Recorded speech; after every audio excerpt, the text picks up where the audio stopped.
Kopitiam Conversations.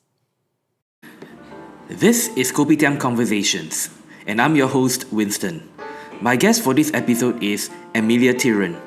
Emelia Thiran is an artist, art writer, art educator, and designer based in Kuala Lumpur.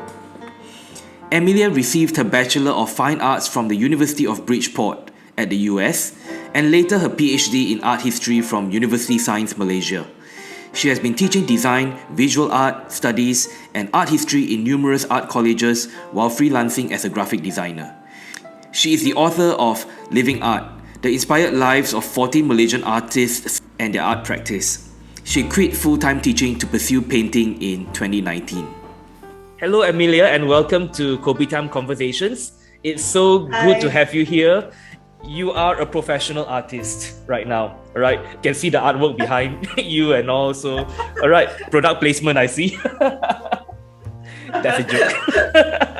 So last year, right, you wrote a book called Living Art, the inspired lives of 14 Malaysian artists and their art practice. Mm-hmm. Right. You even went on TV for that, right? I think I saw you going on Astro. Yeah, an Astro, yes. Right.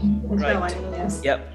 Now, so during the course of your interviews with these 14 local artists, okay, what was one thing that you found was a common practice among all of them? Okay, what was something that you have learned from these local artists while writing the book? Right. Okay. Well, when I did Living Art, I have to say that I sort of selected the artists in such a way to showcase their diversity. So in a sense, to showcase the many ways of making art and the different techniques and different methods shown. So it was mostly the diversity I was looking for.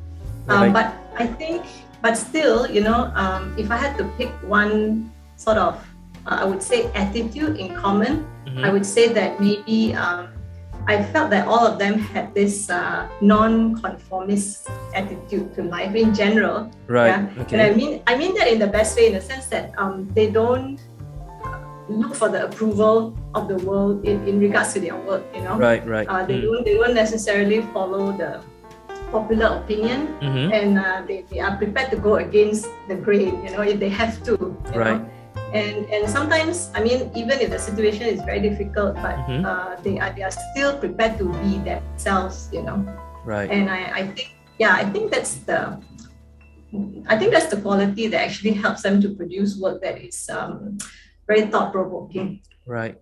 So you have 14 peculiar individuals, each one with their own unique style and their own personalities, their different and very diverse art forms and all. And you managed to bring them all together in one volume and showcase, how they are different in that way and what makes them so different and all. So basically, you're trying to capture their personality within that book as well, right? Yes, that's right. Yeah, they're actually very nice, or maybe I picked them because they were so nice. I'm not sure, but they were very open. I visited their studios, and so it was very enjoyable for me. It was a really good process.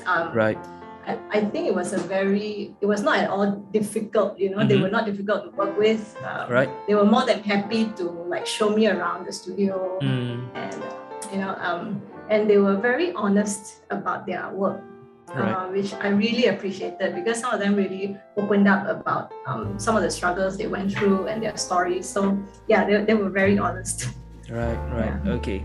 Ever encountered some who are a little bit more difficult? Maybe they may not be among the 14, but maybe in your quest for whether your work or even what you have studied and all that, encountered any a little bit more difficult ones? Of course, there are always difficult artists or difficult people. For the purpose of the book, I didn't want to put myself through that. When there are so many good and nice artists, who are open about their work, and willing to talk about it in a way that is not, that's very positive. Yeah. Right. So do you have to travel the entire Malaysia, or they were basically in the Klang Valley? Oh yeah, they were to Penang, to Sabah, to Kelantan, Right. and then maybe like Port Dickson. Yeah. So Kelantan, wow, yeah, okay. the furthest was Sabah lah. Yeah. Okay, so all in all, how long did it take you to put that whole volume together? It took me about 2 years. All right. How has the learning of art history shaped your perceptions and observations about art? I mean, clearly the idea of art is different to an art historian than, you know, a person on the street, like, for example, me lah, okay? So clearly the idea of art to art historian is very different and clearly like night and day from the person on the street. So what is it that is being taught or even what is being caught that you have learned that differentiates the definition of art? I think one of the main differences as an art historian is that we spend more time trying to understand the historical context, obviously. So we want to look at the work from a wider perspective. Right. And you want to look at what are the different factors surrounding that work. So you're looking at everything from political conditions, social, cultural environment, the values, what's the technology available. I mean, every possible angle. Right. And so you're examining the work to understand. It's not about your personal opinion. It's about understanding other people's perspectives. Right. Why do they think that way? So so coming back to your question, I guess what's the difference if I were to approach it as a person on the street, usually my definitions would be based on, say, my very personal childhood experience growing up with art. I think usually that's the case. We are shaped by our childhood encounters with art, you know. What looks good, what doesn't look good. I mean, all that is shaped by our experience. So if you were living among people who worked with wood while they were growing up, maybe your idea of art then would be based on like good craftsmanship or skills in woodworking, you know. But if you were growing up in an environment where you were given crayons and paper and coloring, doing a lot of coloring, so your idea would then be based on drawing and coloring, right? So I think art history has taught me to be more open to different interpretations and not to hold on too tightly to your personal definitions, you know. Judging by what you have told me, right? So art history is basically the artist's perspective on what is his or her response with the external factors, right? What about internal factors? Is that also taken into account when you're learning about art history? Because like, what is that person going through at a particular time, right? Maybe not necessarily the political scene or the his or her artistic environment. Yes. Definitely. I mean, a big part of art history also looks at the life of the artist, right? And the expression. What is he trying to express? So his intent, his intention is also very important. His also intention, right? And yeah. So a lot of it is also very personal. Yes. Okay.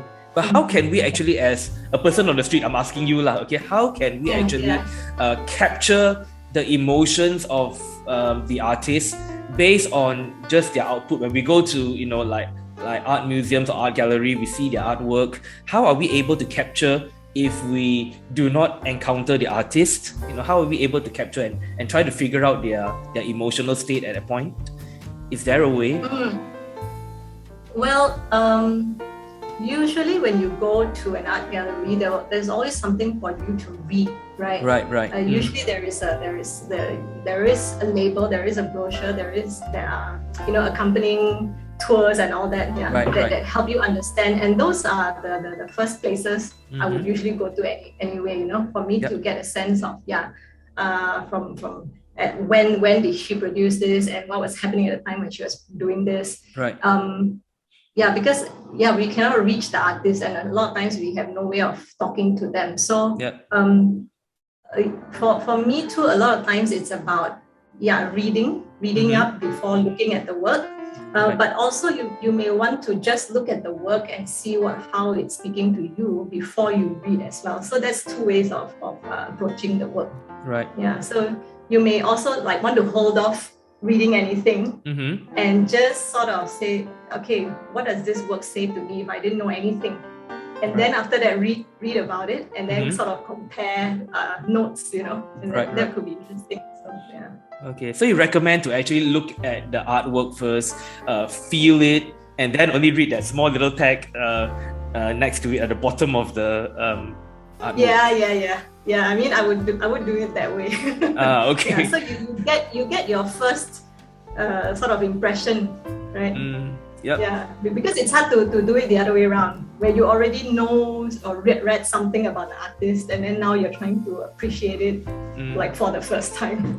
Yeah, I think especially for artists, and especially famous artists, right? I think a lot of person on the street, us, okay, when we look at or when we hear a particular art that is being displayed in a museum or in an art gallery and all, what happens is a lot of us, we go by names that we recognize, and then we go and see the artwork and all, and then by which time we go in, we have a preconceived notion about the art already. So by the time we get there, all right, we see the artwork, okay, look out for the famous ones, and then look at the rest that are not so famous, but then we carry with us a certain sense of judgments, and I said preconceived notions, all right. So by the time we actually read the card, so this is what it actually is, okay, all right. So so how do we account for that, especially when we go in with our own judgments and with our own ideas already? So are we able to actually relearn and change that? Yeah, definitely. I think just keep an open mind. Definitely, all of us go with our own ideas of what how it should look like, or how it's supposed to be. But I'm always prepared to change my mind about it. Right.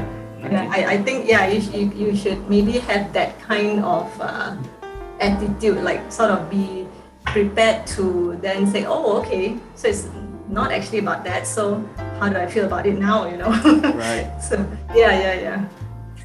So I think that's what makes it interesting too, right? Oh yeah. I mean, art is very subjective, right? You can have all these interpretations, and then after you see it, then it's like it changes your perception a little bit, and then maybe you get a new interpretation out of it, right? I'm sure that's the idea. Yep.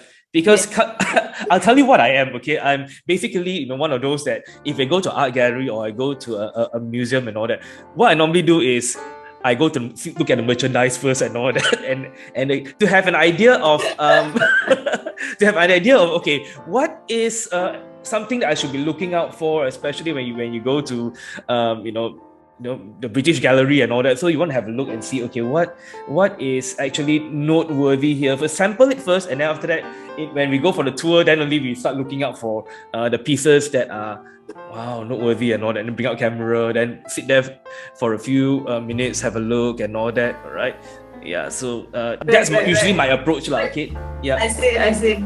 But I would say go for something that speaks to you. I mean, just sort of wander around and then wait for something to sort of jump out at you. Yeah. Yeah.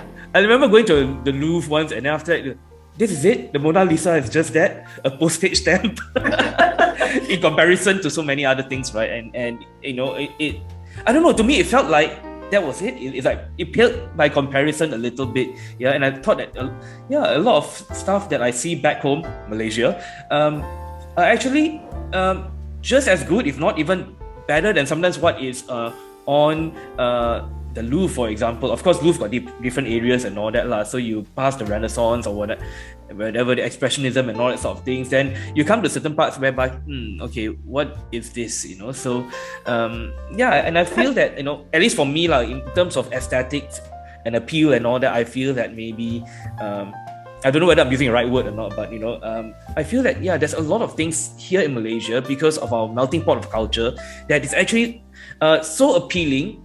Maybe to me, maybe not to the Europeans, but it's so appealing to me because, relatability is one thing, yeah? Yeah, definitely, yeah. Because it's more relevant, yeah. Yeah. I think it's the perfect time now to segue into the elephant in the room. Last year, you decided to leave academia, okay, decided to leave the academic life to pursue art full-time. Okay, talk us through your journey and what made you arrive at this decision. Because it's no small feat. You work so hard to get from bachelor's to your master's to a PhD. You got your PhD, and then after that, in a matter of time, you call an end to what could have been a long and fruitful academic career. So, as an academician myself, this is like, huh? Really? Okay, so I am keen to know your take on this. What made you leave a life of academia and pursue art as a full-time endeavor? Okay, so when I maybe go back to when I was studying, when I did my master's, I was very excited, I struggled through it, but still I was very excited about it. Right. And same thing happened with my PhD, I was very happy to be in the journey and, super excited. And, like you're forced to read so much in the course of 7 to 8 years, basically spend so much time reading and writing about art, right? Right.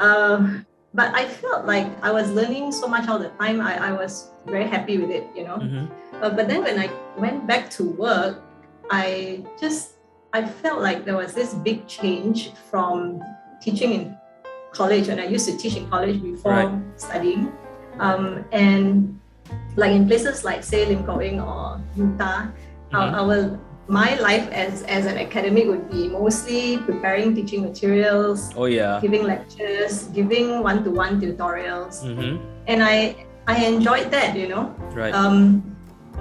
But then when I went to University Malaysia, and it's a good university, but I guess I didn't realize that working at a university is not really about teaching, and you are first and foremost a researcher.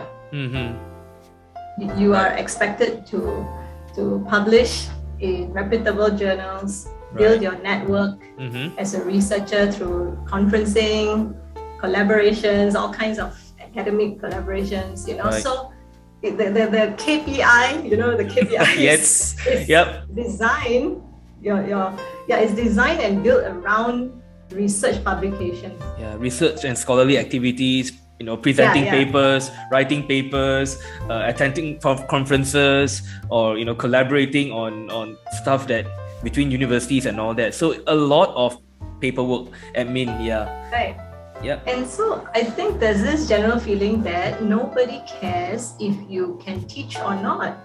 Nobody really cares, really. I mean, most of the lecturers spend their time thinking about the next publication. Right. And so it can be demotivating, because when the time comes for review, your annual review, and or promotion or anything like that, so it's always about how often did you publish and where did you publish. So it really didn't matter if you did a great job teaching or spend hours tutoring your students, So to me, that was a very flawed system, I guess. And I think a couple of years into the job, I realized that actually this is not for me. And I don't want to spend so much of my working life writing for academic journals. But the problem was that for me, I did take a lot of time to do that. I took most of my time, I would say, would be on thinking about the article and then writing the article. And then interviewing people for the article. So the article just took so much time. Right. And I was thinking, I don't want to spend so much time, because I was sleeping very late in the middle of the night. And I didn't sleep well and all that. So actually in 2018, I was diagnosed with breast cancer. Oh dear. So I had an operation. I'm fine now. I had an operation to remove the tumor, and I did radiotherapy. All right.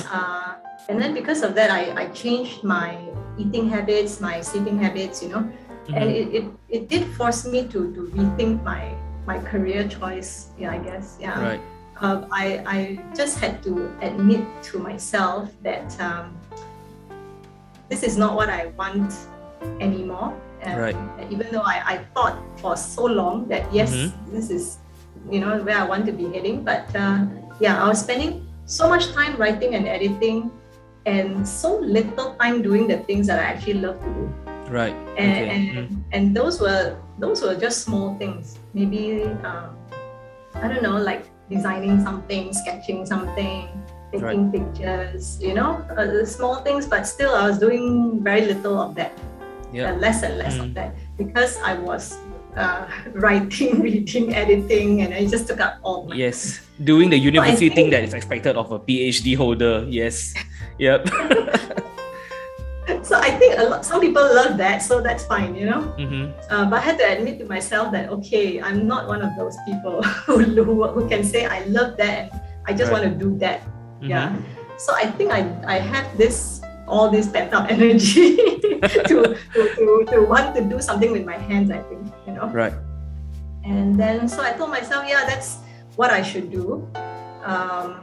So I just went out and I decided to start with buying art materials, coming back, doing things with my daughter. And my daughter loves art. My daughter loves craft, cardboard art, anything, drawing, I just basically binged on YouTube tutorials.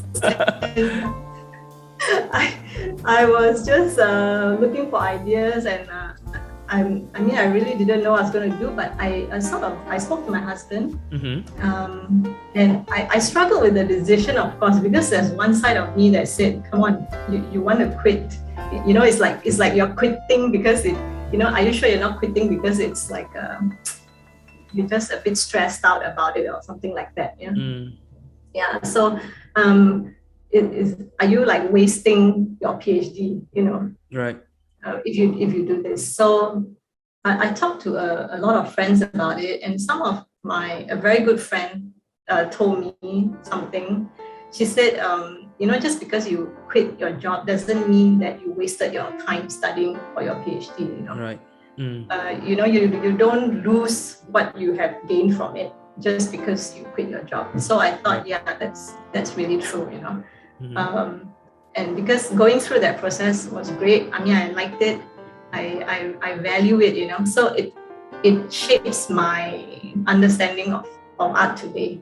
And so it won't be wasted. In that sense, I know it's not going to be wasted. So it's totally fine to do something else. So then I talked to my husband, and he was agreeable. So I just made that decision to quit. I guess, you address a lot of, or you address concerns, certain concerns with people who are in academia and all that. Like after they have done their PhD, then after that they get sucked into that black hole of, like what you said, research outputs, have to do scholarly activities, have to attend conferences, present papers and all, and by which time they have like you have invested quite a significant amount of time to get their PhD.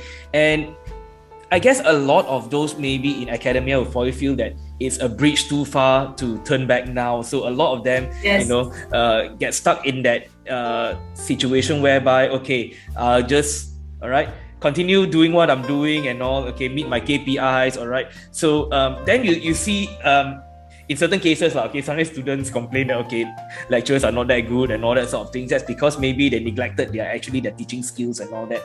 Yeah. And this doesn't only happen in public universities, if you think about it, right? Because I can share similar experiences during my time at Taylor's as well. And Taylor's, our KPI was like research and scholarly activity. The first thing there's just like, wow, how many % is that? And then teaching. I have to teach X amount of hours a week. And, by the end of the semester, and of course, by the end of, the appraisal period and all that, right? Then you see your KPI. So carry like that only. This amount of points only. Exactly. That's like... Okay, but I didn't write any research paper this year. So we go in there, then of course, your bosses will tell you, next year you must improve and all that sort of things, because we are a university and we are going for the QS ranking and all that sort of things. Okay. Exactly. It's all about rankings. Yes, that's very important now for them. I'll say for them now because I teach in a small local college, and also right now I guess that is water under the bridge for me at this moment. All right. But I will probably will have to consider doing a PhD myself, like at some point, yeah, because it's I think it's something that's worthwhile for me as well. Yep. Hats off to you for of course putting all this together and evaluating where you are in your life and discussing with your husband and of course moving on from a life beyond academia and that seems to work out to be something that's very successful for you, all right, as an artist. Yeah, your artwork is that's sitting behind you. I keep getting sucked into it and all. So yeah, I love it. Yeah, so I'm really thankful that I found something that that I love, and I actually was a surprise to myself as well. I mean, I was surprised because I don't know why I didn't think of it earlier, Right.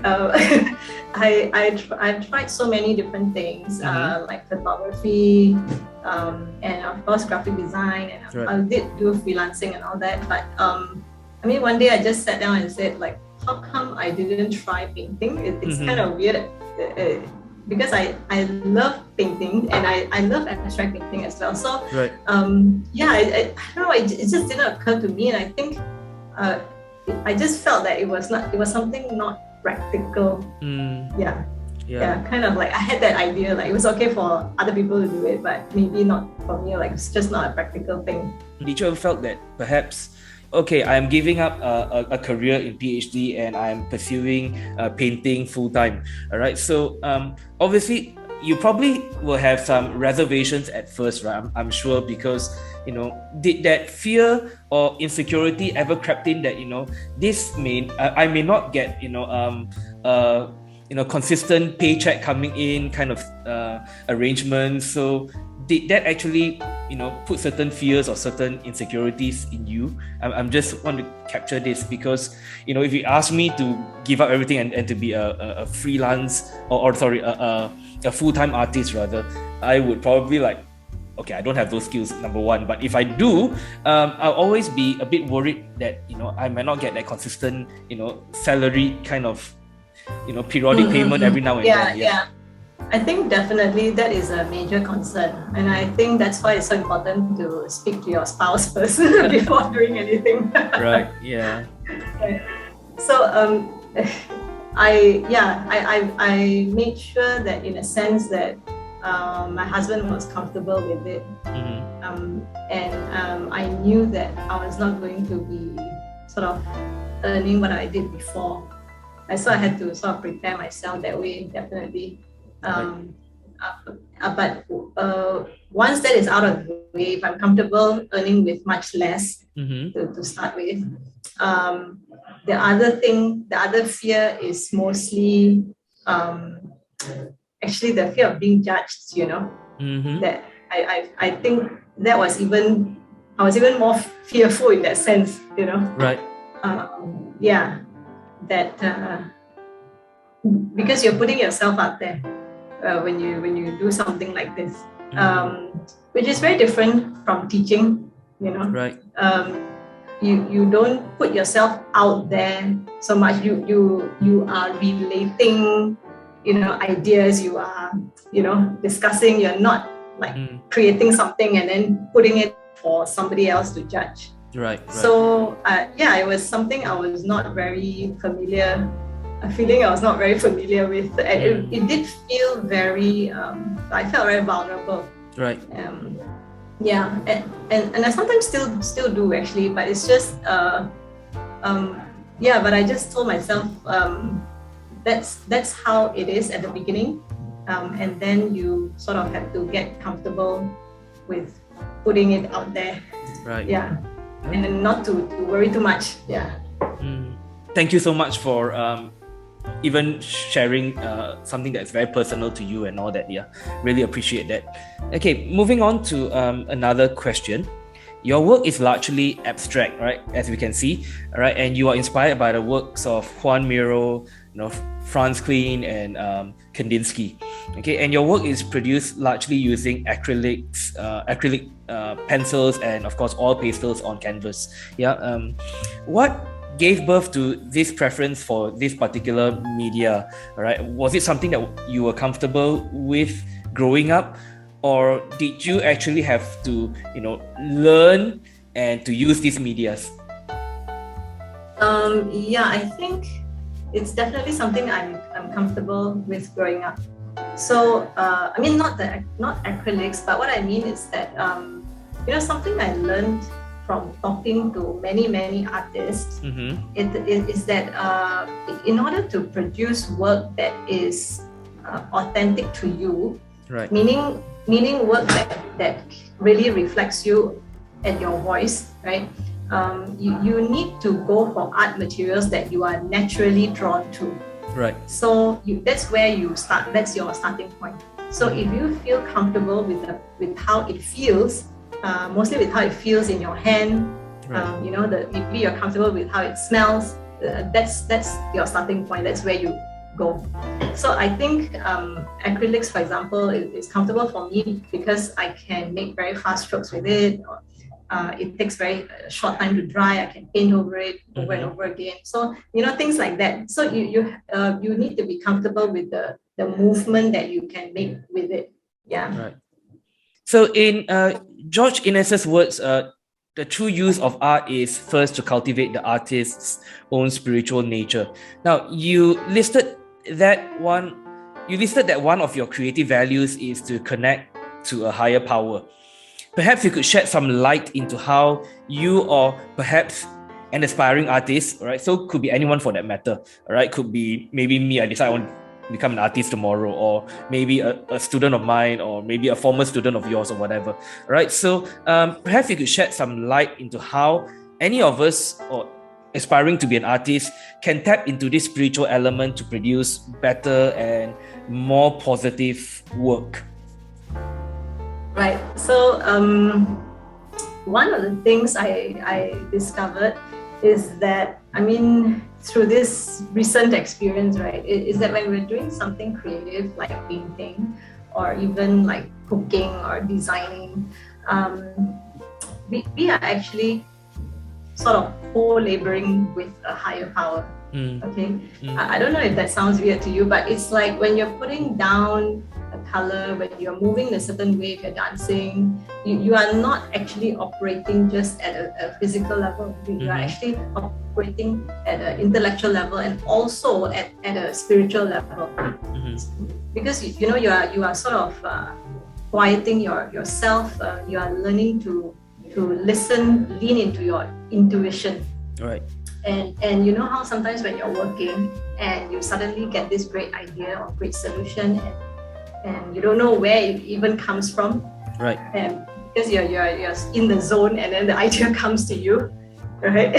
So I think sometimes, So I was saying that sometimes when you get a good idea, right, you don't know where that idea comes from, and I believe that sometimes it comes from you, but sometimes it comes from the spiritual dimension, right? Okay. And sometimes you just don't know where you're getting these ideas from.